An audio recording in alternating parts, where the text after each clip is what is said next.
Bienvenidos, bienvenidas a todas las personas que nos acompañáis en el día de hoy. Como responsable de la Delegación Municipal de Cultura, es para mí un honor dar comienzo al primer encuentro de música clásica Andalmus, un evento único en toda la península que tiene como objeto fomentar, divulgar y difundir el patrimonio musical andaluz y dar la oportunidad a jóvenes músicos a que se presenten como artistas ante la audiencia de un festival.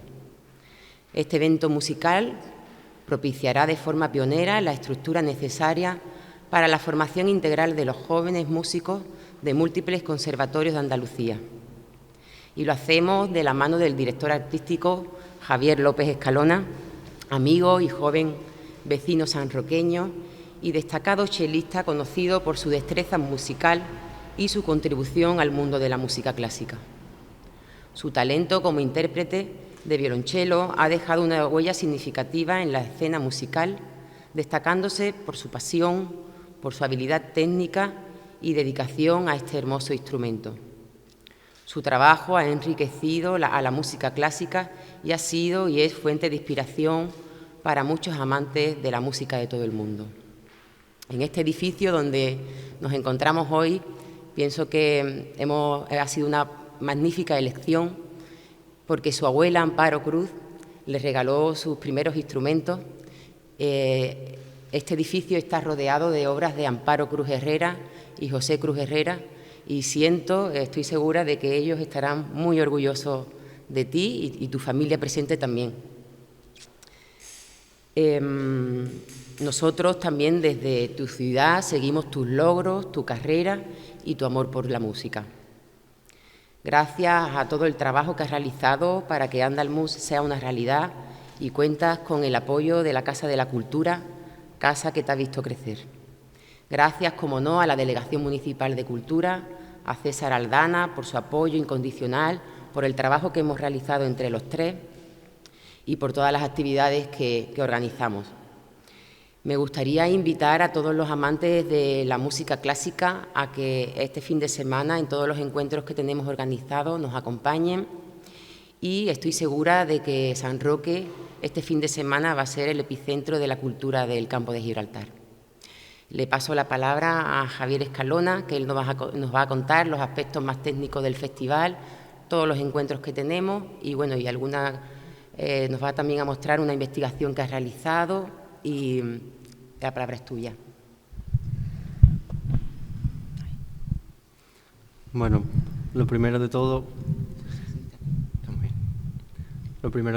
muchísimas gracias por esas palabras y eso significa mucho para mí que tanto tú como César habéis apostado desde un inicio de una manera pues definitiva y de una manera crucial para que Andalmus se haya convertido en una realidad. Yo creo que el trabajo que hemos realizado en equipo y que hemos ido puliendo en estos meses se está materializando ahora en estos días que yo creo que, como tú dices, San Roque y la Delegación de Cultura y Andalmus van a convertirse en un verdadero epicentro, un centro neurálgico de la música en Andalucía.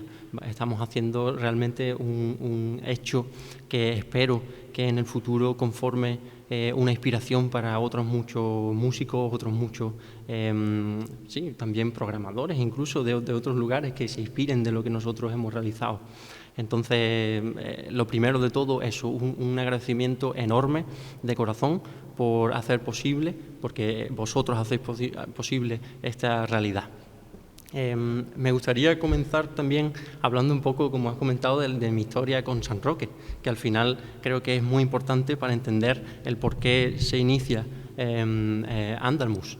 En un inicio, claro, un chico que comienza a estudiar violonchelo en San Roque, que iba por la calle y le preguntaban si el violonchelo era una guitarra.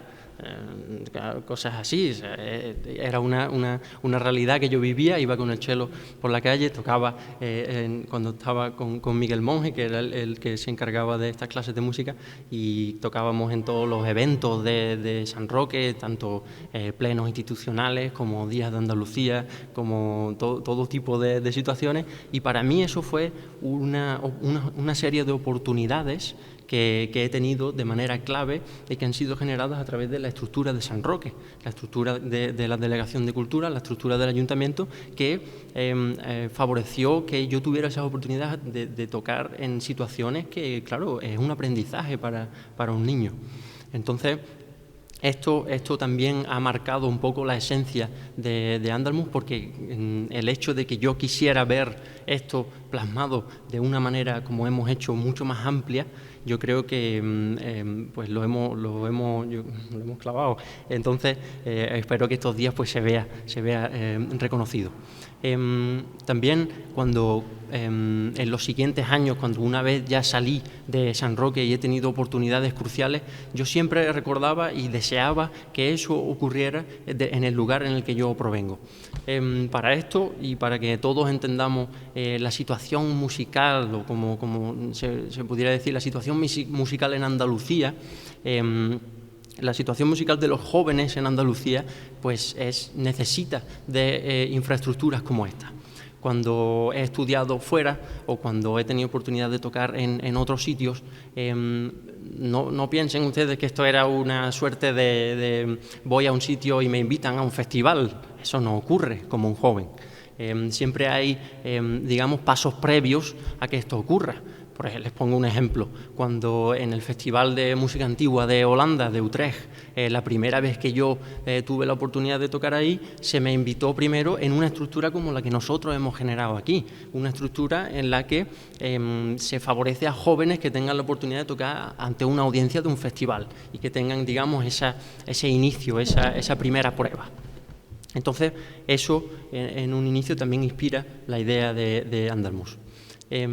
Claro, el lugar que me vio nacer musicalmente y el lugar que nosotros queremos que siga teniendo esa esencia musical de música clásica, y no solo música clásica, sino música andaluza. Para esto yo creo que deberíamos definir términos, porque claro, si hablamos de música andaluza y presentamos un festival de música andaluza, necesitamos definir de qué exactamente estamos hablando cuando hablamos de música andaluza.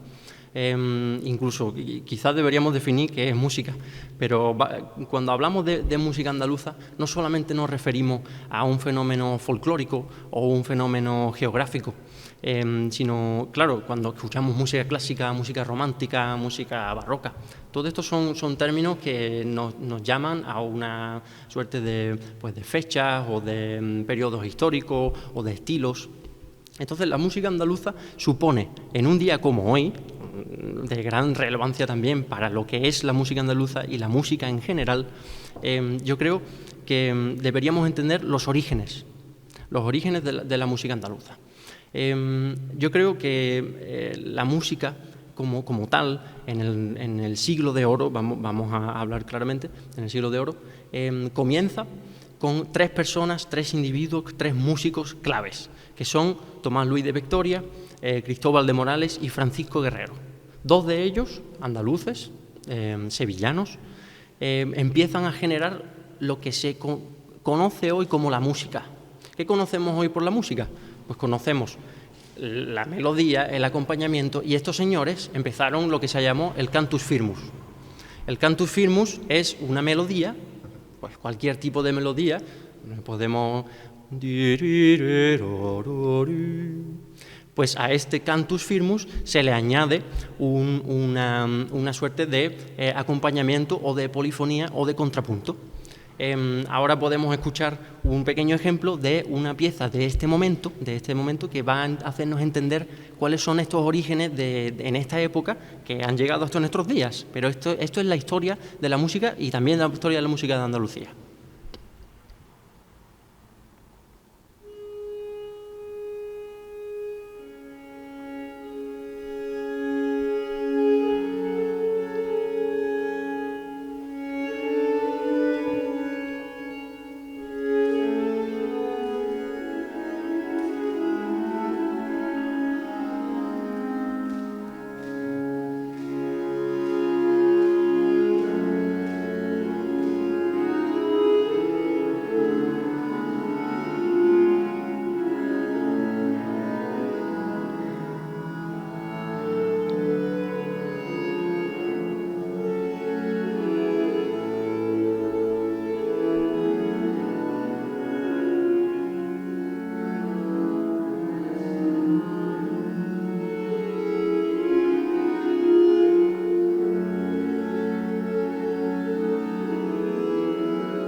Claro, esto ustedes lo escucharán y dirán, esto es también música andaluza, esto también es... Claro, este es, digamos, el puntus, contrapuntus, el contrapunto de la música, que al final es lo que origina lo que nosotros entendemos por música hoy en día. Entonces, lo que yo quiero transmitirles con esto es que la dialéctica de la historia de la música no se entiende sin estos fenómenos musicales, que también Andalucía es parte de ellos. Entonces, sin esta música no entenderíamos a Bach, que es posteriormente también quien utiliza estas músicas para inspirarse en su polifonía, ni entenderíamos a Mozart, ni a Beethoven, ni a Brahms, ni a Schumann. Entonces, claro, esto es muy relevante y ahora voy a plantear una serie de preguntas que también han inspirado un poco lo que es la idea de Andalmus. ¿Existe una música clásica propiamente andaluza? ¿Solo existe música clásica en el norte de Europa? ¿Existieron en nuestra zona compositores y músicos en siglos pasados? ¿Por qué relacionamos únicamente la música clásica con el norte de Europa? ¿Por qué esta música del norte de Europa es tan altamente valorada en el mundo y tan conocida? ¿Es acaso mejor o superior artísticamente o culturalmente? Claro, lo que quiero transmitirles con esto es la siguiente tesis. Esta tesis formula que la historia de la música es la historia de la supervivencia de la música frente a otras músicas. ¿Qué ocurre con esto? ¿Por qué digo la supervivencia de la música frente a otras músicas? Porque esto lo que sucede es que cuando a nosotros nos cuentan una historia, nosotros debemos conocer la otra parte de la historia para saber exactamente qué es lo que ha ocurrido. Entonces, lo que nosotros debemos hacer y lo que se ha hecho desde otros lugares de Europa es fomentar, divulgar, proteger y difundir al máximo su propia música. Les pongo un ejemplo. Cuando estuve colaborando con el Departamento de Musicología de la Universidad de Zúrich como investigador becado, toda investigación que estuviera en relación con la música suiza se financiaba al máximo. Entonces, esta idea me parece que desde Andalmus nosotros intentamos favorecer estas mismas iniciativas y estas mismas estructuras, que al final componen un trabajo de investigación, un trabajo de campo en archivos, de promoción, de apoyo, de difusión y de grabación del material. Que al final la grabación es una de las cosas que más accesible es de cara a que otras personas lo escuchen y sepan que esa música es interesante. Para esto pasamos directamente a lo que es la explicación ya más concreta de lo que ocurre y de cómo hemos planteado nosotros a nuestra manera desde Andalmus las iniciativas y cómo van a ser estos días que vamos a tener, cuáles son las actividades y cómo hemos atacado todas estas preguntas a nuestra manera. Nosotros vamos a tener y hemos formulado un ciclo de conciertos de jóvenes promesas musicales de Andalucía. El objetivo de este ciclo es, como Ana bien comentaba, es favorecer una estructura musical para jóvenes y que tengan esa oportunidad de tocar en un festival. Pero no solamente, sino que queremos añadir el aspecto de esa música andaluza y de favorecerla a su vez a través de que estos jóvenes hayan formulado un programa en base a esa música andaluza. Por suerte tenemos aquí a uno de los integrantes de uno de los cuartetos que va a tocar y ellos unen en cierto modo música andaluza con música norteeuropea. Vamos a hablar directamente de los participantes, que al final son los protagonistas verdaderos de este evento. Tenemos a grupos y solistas, que es la manera en la que lo hemos formulado. Estos grupos y solistas han sido seleccionados de manera previa.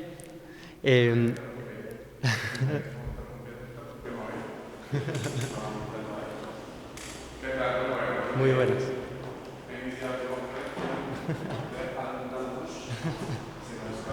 Muy buenas.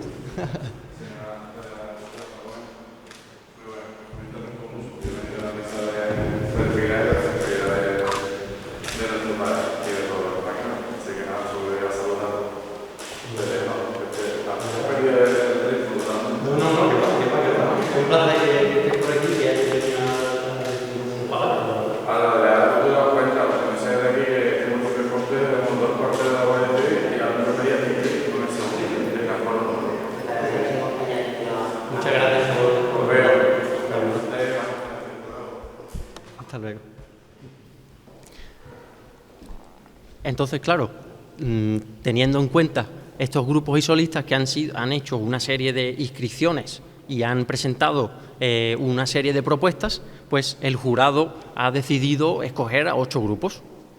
El primero que vamos a tener el viernes va a ser a Juan José Sevilla Valencia, un pianista nacido en Ceuta, pero residente en Chiclana. Juan José Sevilla Valencia, por dato curioso, fue finalista en este programa que hay de Tierra de Talento de Canal Sur. Tiene una trayectoria con bastante conciertos realizados y nos trae un programa que une a Isaac Albéniz, al gran compositor español, con música de piano, con la idea del flamenco. Un programa de mucho interés. Es un programa monográfico. Después tenemos al cuarteto Isbilia, claro, un cuarteto con piano, este cuarteto con piano nos trae un programa que trata de unir al cuarteto de Mozart con piano con el cuarteto de Turina. Estos chicos estudian en Sevilla, son muy jóvenes y tienen ya, de hecho, una trayectoria pues bastante amplia y, claro, me parece muy interesante porque son, creo, de los más jóvenes del evento. Después tenemos a Carlos Pérez, es un guitarrista de Sanlúcar, un chico que une en su interpretación el estilo flamenco, el estilo jazz, el estilo clásico y es un verdadero virtuoso de la guitarra. Él nos trae obras propias suyas por palos flamencos y también nos trae y une eso a compositores como Albéniz, de nuevo, y a Manuel de Falla.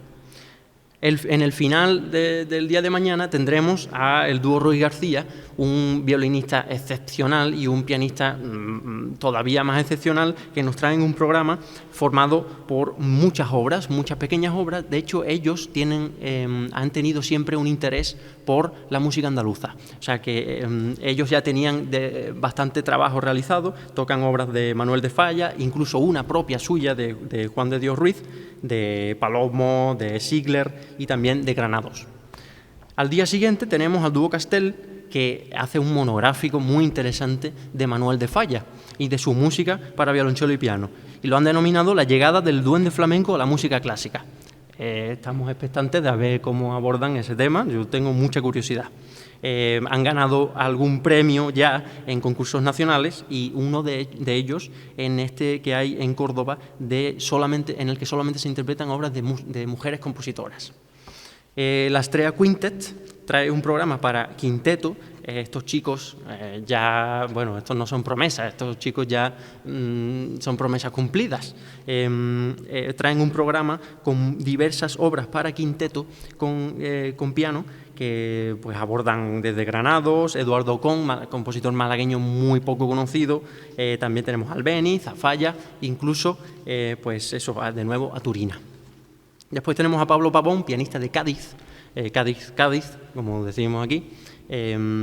Claro, Pablo Pavón intenta unir las sonatas de Scarlatti, que tienen un estilo clásico, la intenta unir con obras, ya sabemos que Scarlatti llegó a residir en Andalucía, y las une con Mozart, con Tchaikovsky, incluso con Kapustin, compositor con una serie de obras pues con una dificultad técnica increíble. Y por último cierra el último día, el último grupo, el Quinteto Glauca. Quinteto Glauca intentan transmitir a través de la obra principal de María del Pilar Miralles, que nació en 1996, el mismo año que yo, compositora que tiene una serie de obras con mucho interés y tratan un poco de esa idea poética de la música. Ellos también tocan obras de Manuel de Falla y de Debussy. Esto será, el núcleo central, los protagonistas, los jóvenes que vienen a interpretar a San Roque y a lucirse. Y claro, ¿quién va a valorar esas interpretaciones? Lo primero de todo, el público. El público va a dotar de un premio. El público dotará del premio Manuel de Falla, que será un premio pues con bastante interés y bastante con interés para su propia carrera y su propia promoción. Hablemos de Javier López Escalona, no sabría mucho qué decir porque no le conozco mucho, pero después tenemos a Helio Coria, que lo tenemos ahí, pianista argentino, formado en Suiza, con una trayectoria impresionante. Estuvo en la Chapelle de la reina Elizabeth de Bélgica, ha tocado para la reina multitud de veces y ha tocado para la radiotelevisión suiza, la radiotelevisión francesa. Bueno, muchas cosas has hecho tú. Después tenemos a Aldo Mata, que fuera profesor mío en mis inicios en España. Yo creo que uno de los violonchelistas más relevantes de la actualidad, no de España, les hablo para mí personalmente, del mundo. Es decir, un violonchelista que tiene una habilidad y una expresión que son realmente únicas. Así que esta noche lo veremos, porque esta noche Aldo también se une al concierto. Después tenemos a Patricia Arauzo, catedrática desde hace un par de años del Conservatorio Superior de Sevilla, una pianista impresionante, de lo mejor que tenemos nosotros, y la tenemos aquí en Andalucía, la tenemos en Sevilla. Ella se formó con Ferenc Rados en Bucarest, en Hungría, y claro, tiene una trayectoria pues que tendrá una capacidad muy amplia de decidir quién puede recibir los premios.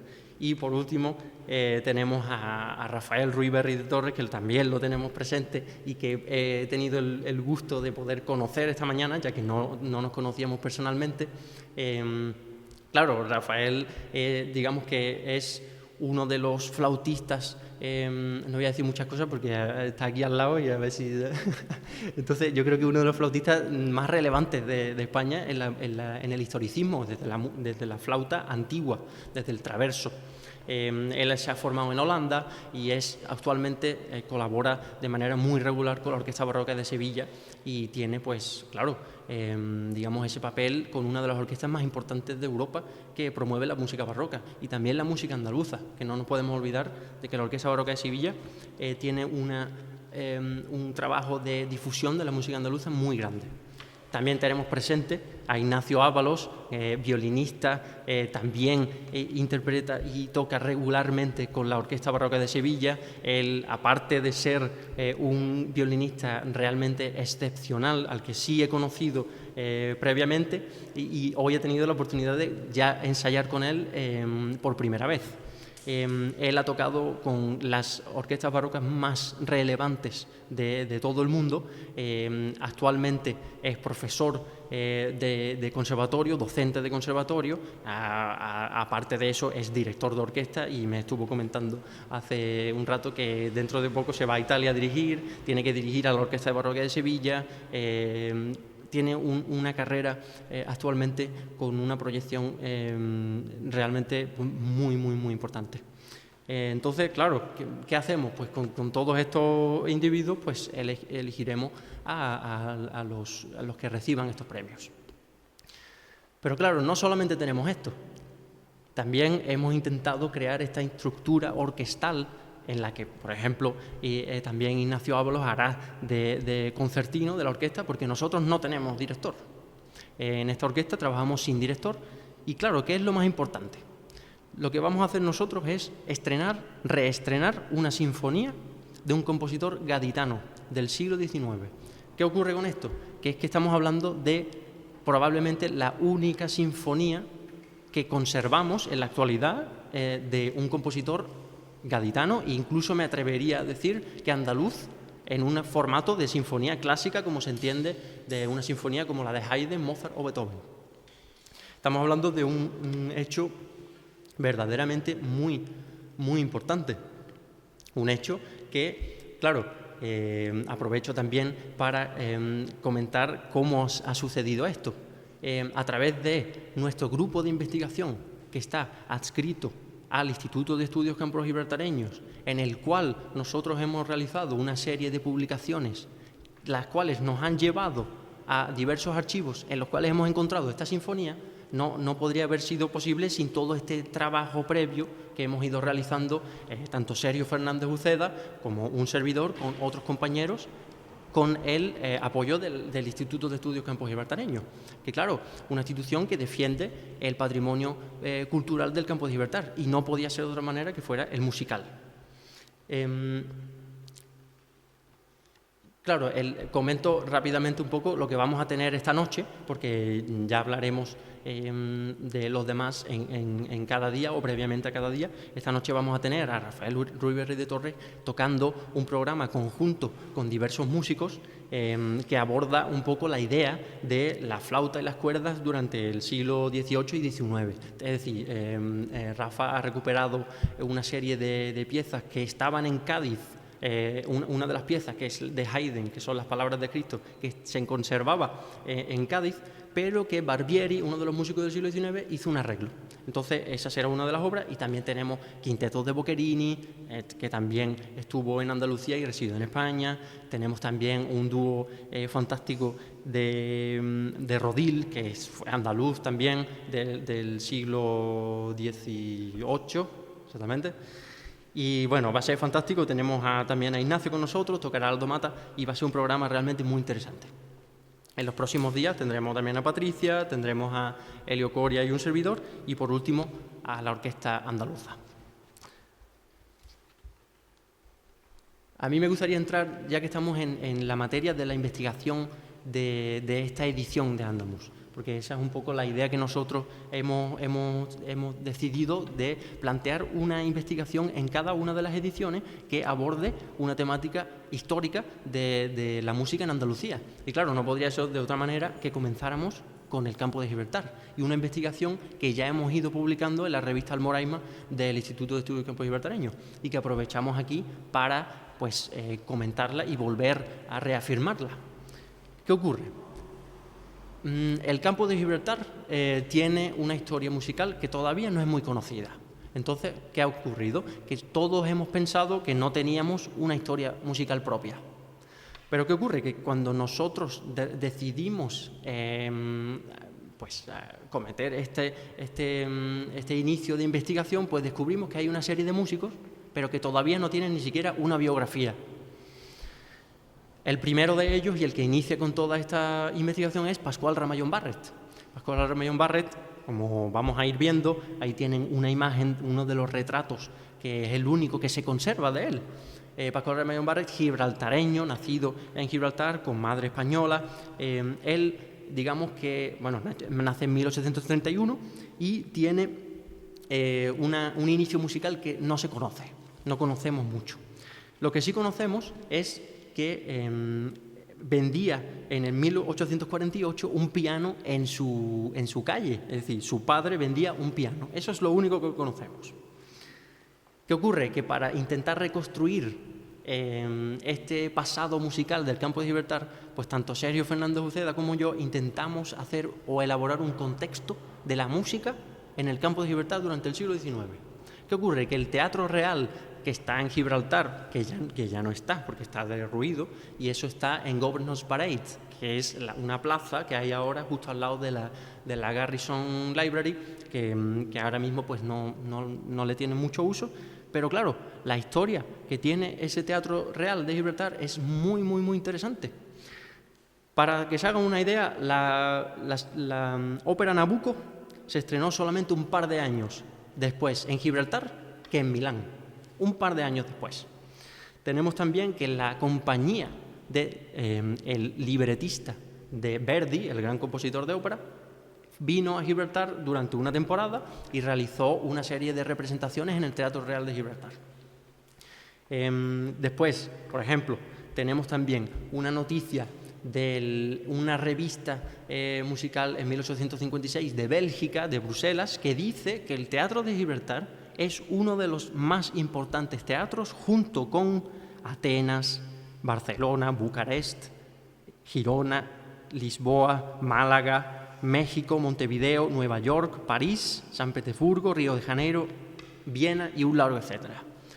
Claro, ¿y esto cuándo lo conocíamos nosotros? ¿Cuándo hemos conocido nosotros que el Teatro Real de Gibraltar tenía esta actividad tan tremenda? Pues claro, la única manera era metiéndose de lleno en esta investigación. Y en este contexto se cría Pascual Ramallón Barret, que solamente con 24 años ya estaba promocionándose en Gibraltar como un profesor de piano. Solamente un par de años después se va a Bruselas. Se va a Bruselas a formarse con uno de las personas que más idolatraba, que fue François Fétis. Esta es una imagen de cuando tuve un rato durante uno de los conciertos que tuve en Bruselas, de poder ir a la casa de Barret que Sergio Fernández Uceda había localizado a través de una revista antigua de Bruselas, y habíamos averiguado cuál era su casa. Entonces, claro, estuve allí presente y le hice la foto, y aquí podemos nosotros tener una imagen de esta casa que es muy interesante, es que estaba enfrente del Conservatorio de Bruselas. Entonces hablamos de que Pascual Ramallón Barret vivía justo enfrente del conservatorio y se va allí para formarse con este señor, con Fétis. Pero no solo él. Y aquí es donde pasamos a la generación de 1850. Esta generación que nosotros establecemos aquí en nuestro folleto de Andalmus, digamos que aborda una serie de músicos andaluces que son muy desconocidos, pero que se forman a la vez en Bruselas. Es decir, todos ellos están ahí en Bruselas durante esos años para formarse. ¡Qué casualidad! Todos ellos a la vez. ¿Qué pasa con esto? Que claro, esto nosotros hemos decidido denominarlos una generación, porque comparten un montón de caracteres comunes, de ideas comunes, de formación común, profesores en común, etcétera. Entonces voy a comentarles brevemente cuáles son estos nombres que componen esta generación de 1850, que les puedo asegurar que hasta la fecha es muy desconocida, ya la presentamos en Almoraima, pero les comento. Tenemos a Jesús de Monasterio, que este es uno de los más conocidos, pero no solamente está él, y hasta la fecha se conocía muy poco de su relación con otros músicos de ese momento. Tenemos a Francisco de Asís Gil, que se va con Jesús de Monasterio juntos, a la vez, a ir a Bruselas para estudiar con Fétis. Francisco de Asís Gil es gaditano, es decir, hemos encontrado recientemente que vivía y nació en San Fernando. ¿Qué pasa con Francisco de Asís Gil? Él le apoya Bernardo Darán, que fue un financiador de jóvenes talentos en Cádiz, para que se vaya a Bruselas. Entonces les voy a leer brevemente un poco una noticia del Contemporáneo de 1861 que cuenta un poco cómo fue la historia de Francisco de Asís Gil cuando se fue. Rico de esperanzas y lleno de ardor, llegó Asís Gil a Bruselas, deseoso de estrechar la mano al gran Fétis, cuyo método le había iniciado en los secretos del arte. La primera diligencia fue presentarse ante él con un inmenso envoltorio de papeles que contenían sus trabajosos ensayos. Fétis le recibió con gran amabilidad y le preguntó sus planes al llegar a Bruselas.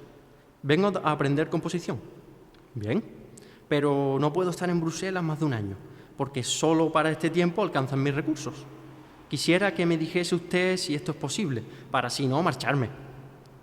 «Márchese usted». El malogrado Asís Gil no quería convencer de lo imposible de su pretensión y le dijo: «Yo he estudiado un poco. Si usted quisiera examinar mis trabajos», dijo, y presentó adelante sus borradores. Entonces Fétis los inspeccionó y dijo: «¿Ha hecho usted esto solo?». «Sí, señor». ¿Solo? «Sí, señor». «Pues quédese usted un mes, venga usted a dar lección conmigo y dentro de 30 días le dirá usted si tiene que marcharse o no». El día que cumplieron 30, Fétis dijo a Asís Gil que se quedase. A los 8 meses, después de haber leído una sonata de su discípulo, sin tener que corregir de ella ni un puntillo, Fétis le anunció que no tenía nada más que enseñarle. ¿Qué ocurre? Que es que unos meses después gana el primer premio de composición de Bruselas. Entonces tenemos un compositor gaditano de esta relevancia que vamos a tener nosotros el honor de reestrenar su sinfonía. Después tenemos otros gibraltareños, Francisco Martín Navone, después tenemos a José Parada y Barreto, el cual todavía estamos recomponiendo su biografía porque es realmente complejo. Después, y por último tenemos a Eduardo Compta, que también es un personaje de mucha relevancia porque posteriormente se convirtió en el profesor de piano del Conservatorio de Madrid. Entonces, después de esto, Barret, con todos estos compañeros, se forma durante estos años y consigue, digamos, meterse en este mundillo de la composición, y solamente unos años después consigue el segundo premio de composición en Bruselas. Pero es que un año después tenemos que Barret consigue el primer premio. Entonces, claro, aquí podemos ver una imagen de su examen de composición que recuperamos en el Conservatorio de Bruselas. Ya les puedo comentar que estaba todo lleno de papeles y salió de la nada este examen y tuvimos que averiguar cómo era el premio a través de una noticia. Entonces, ¿qué pasa? Que nosotros encontramos los exámenes y le echamos la foto por si acaso, pero este en concreto, que es el primer premio, sí tenía el nombre, pero uno de los otros tenía el compartimento todavía sellado con la cera de saber cuándo. Claro, esta noticia anunciaba que el número 1 había ganado el premio y lo pudimos, entre comillas, triangular a través de esto. Esta es un poco la trayectoria de Ibarre, que luego posteriormente se vuelve a Gibraltar y conforma el primer conservatorio, la primera institución musical que conocemos hasta la fecha del campo de Gibraltar, que se llamó el Liceo Calpense, la cual hemos podido también encontrar a través de las noticias que se encontraban en el diario El Calpense, ese que estuvo perdido largo tiempo y que apareció hace un par de años y nosotros pudimos inspeccionar al completo.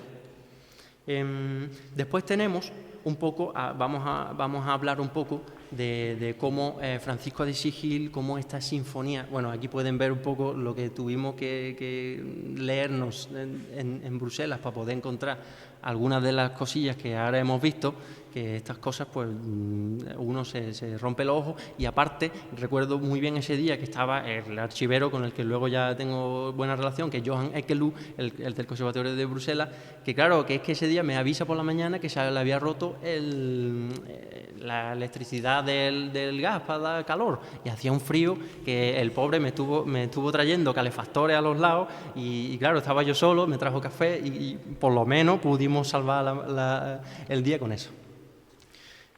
La sinfonía de Asís Gil, como vamos a ver, como comentábamos, supone un antes y un después para el conocimiento que nosotros tenemos de la música en Andalucía. Tenemos esta sinfonía, este reestreno de esta sinfonía que, claro, esta sinfonía no solamente estaba en un sitio, sino que cuando nosotros, Sergio y yo, estábamos buscándola, el primer sitio que encontramos que tenía una parte de esa sinfonía, estaba en el Conservatorio de Madrid. El Conservatorio de Madrid estaba en su archivo y tenían las hojas sueltas de partes son los instrumentos, la flauta, el violín, etc. Pero no había una parte general. Entonces seguimos con la búsqueda, bueno, ya un poco pues, diciendo, lo mismo no la encontramos, porque estas cosas son así. Pero de repente, en el Archivo Provincial de Cádiz, al que tanto le debemos y tanta información le debemos, allí es donde encontramos una edición, es decir, un manuscrito de la primera versión que hizo Francisco Asís Gil. ¿Qué pasa? Que es que la segunda versión, que es con la que vamos a tocar el domingo, no tenía una descripción de sinfonía. Entonces, cuando nosotros la buscábamos por sinfonía, pues los archiveros nos decían pues, que esto no está, que esto no existe, porque estaba como ensayo sinfónico. Pero claro, es que estos detalles también marcan la diferencia, porque tú estás buscando una sinfonía, pero te sale un ensayo sinfónico, y es que a lo mejor no es lo mismo, y a lo mejor no merece la pena ir a Cádiz solamente para ver una cosa que ni siquiera te interesa. Pero tuvimos suerte y estuvimos allí, y aquí pueden ver la portada de esta sinfonía, segunda copia corregida entre comillas, porque bueno, ahora verán que hemos tenido que corregir tela.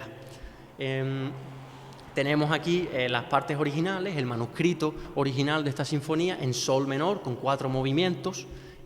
Claro, ahí tenemos la firma justo ahí abajo en la que comenta que un poco que esta sinfonía ha sido corregida y que se la dedica a Bernardo Darán, que fue el que le financió sus estudios en el extranjero durante ese año que hemos podido ver. Entonces, si ahora pasamos a la siguiente, vemos cómo nosotros hemos abordado la edición de esta sinfonía. Estamos hablando de casi 98, casi 100 páginas de todas estas notitas chiquititas que, claro, hemos tenido que ir puliendo una a una. Y así es como ha quedado la edición que hemos realizado de la sinfonía. La hemos pasado a limpio con programas tecnológicos modernos y hemos tenido pues, que hacer nota por nota y corregir nota por nota. Esta sinfonía tiene 4 movimientos, como he dicho, tiene un allegro vivace, tiene un movimiento lento posterior, un andante con moto, después un minueto y después un vivace último. Nosotros, claro, es una orquesta muy pequeña, solamente tenemos 3 violines primero, 2 violines segundo, 2 violas, 2 chelos, un contrabajo, y tenemos una flauta, tenemos una trompa y tenemos un oboe. Pero no importa, porque hemos hecho un arreglo para esta situación, cosa que se hacía también en la época, un arreglo que ha sido realizado por Miguel Monge, por Miguel Matarranz, violinista de Castilla y León. También ha sido realizado por uno de nuestros compañeros del instituto, por Pablo Cáceres Ananíbar, que no vive en España, que es investigador de la Universidad de Berna, pero que ha colaborado con nosotros, y un servidor que también se ha encargado de romperse un poco los ojos para poder realizar esto. Entonces, claro, ahora pasamos a uno de los puntos clave, que es, claro, ¿y después qué hacemos con esto? Porque una partitura, pues está muy bien, pero la gente quiere escucharla. La gente quiere saber cómo suena esta música. Y es por esto que nosotros lo que vamos a hacer es tocarla este domingo. Pero es que normalmente no vale solamente con tocarla, tenemos que grabarla. Y es por esto que nosotros hemos pensado desde Andalmus una manera de abordar esto para que, digamos, toda Andalucía o toda España o otros lugares del mundo, pues escuchen esta sinfonía, que les aseguro que tiene una calidad excepcional. Y además, uno de los motivos que tiene en el tercer movimiento, ya lo verán, que suena español, no. Suena, digamos, tiene una manera de abordar el folclore español que personalmente me parece realmente sublime. Entonces, nosotros hemos querido que a través de un CD, del CD de esta edición, que ustedes, si quieren apoyar a esta grabación que nosotros queremos realizar de Francisco Asís Gil para que quede como patrimonio constituido de Andalucía y para que todo el mundo pueda conocerlo, pues ustedes pueden contribuir a esta grabación a través de la adquisición de estos CDs de esta edición de Andalmus. Porque, como les he comentado previamente y vuelvo atrás, en otros países hacen esto porque quieren que su música sea conocida, quieren que su música se dé a conocer, quieren que su música se toque, quieren que conozcan su patrimonio. Entonces, creo que desde Andalmus nosotros podemos abordar esto de esta manera en las ediciones para que, claro, cada vez que encontremos una pieza de patrimonio que no está ni editada ni está grabada, pues nosotros logremos desde San Roque abordar una pieza que va a tener un valor y una proyección exterior que va a ser muy alta. Porque les aseguro que desde mucha gente que yo conozco desde el Departamento de Musicología de la Complutense se van a quedar un poco flipando con lo que hemos encontrado aquí, se los puedo asegurar. Entonces, claro, este CD de esta edición, pues la manera más sencilla que teníamos de hacerlo era utilizar una de las grabaciones que tenemos Helio Coria y yo, que dimos en uno de los conciertos que dimos en la Fundación Juan March. Es una grabación en directo. Para mí, lo que tiene más sentido, una grabación en directo en la que las cosas ocurren de manera espontánea y en la que no hay que preocuparse mucho de otras cosas. Es lo que es la realidad de la música, lo que ocurre en la actualidad y en el directo. Claro, si quieren podemos escuchar un breve extracto, así se harán la idea de qué es lo que van a encontrar en ese CD, con el que pueden apoyar la grabación de Francisco Asís Gil y podemos escuchar un poquito.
Esto es lo que podrán encontrar en el CD.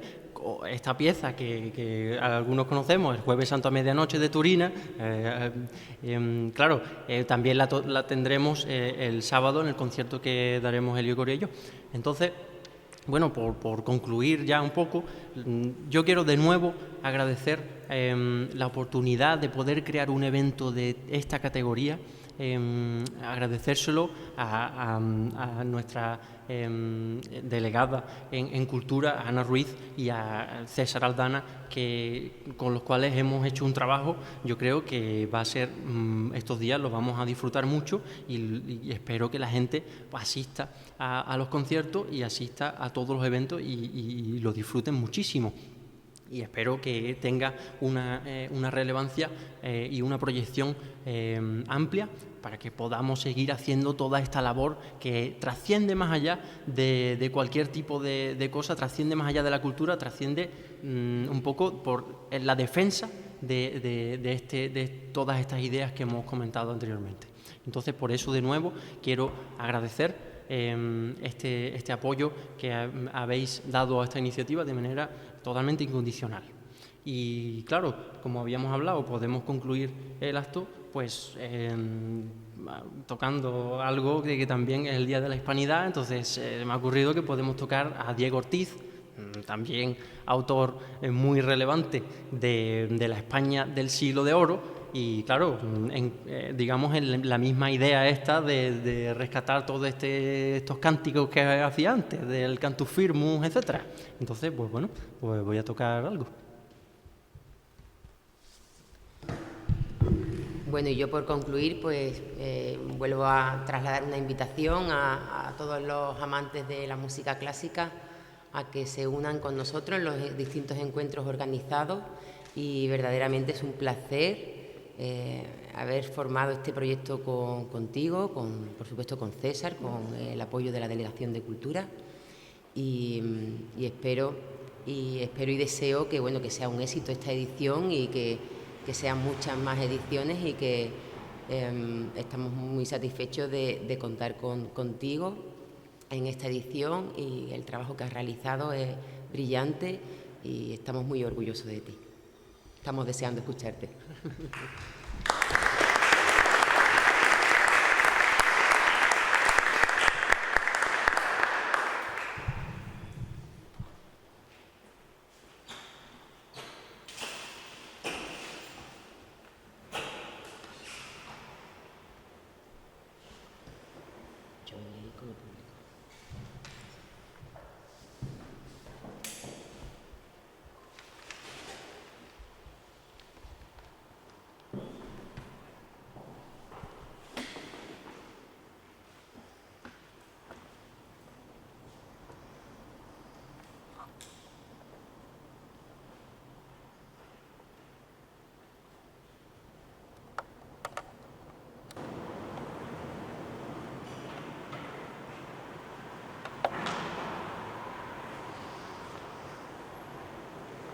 Pues lo que van a escuchar ahora es una pieza con esta misma idea del Cantus Firmus, una sola línea de bajo, pero en la cual pues, se solía hacer todo tipo de ornamentaciones, de cambios, de pequeñas cositas, y una pieza con una total libertad.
Thank you.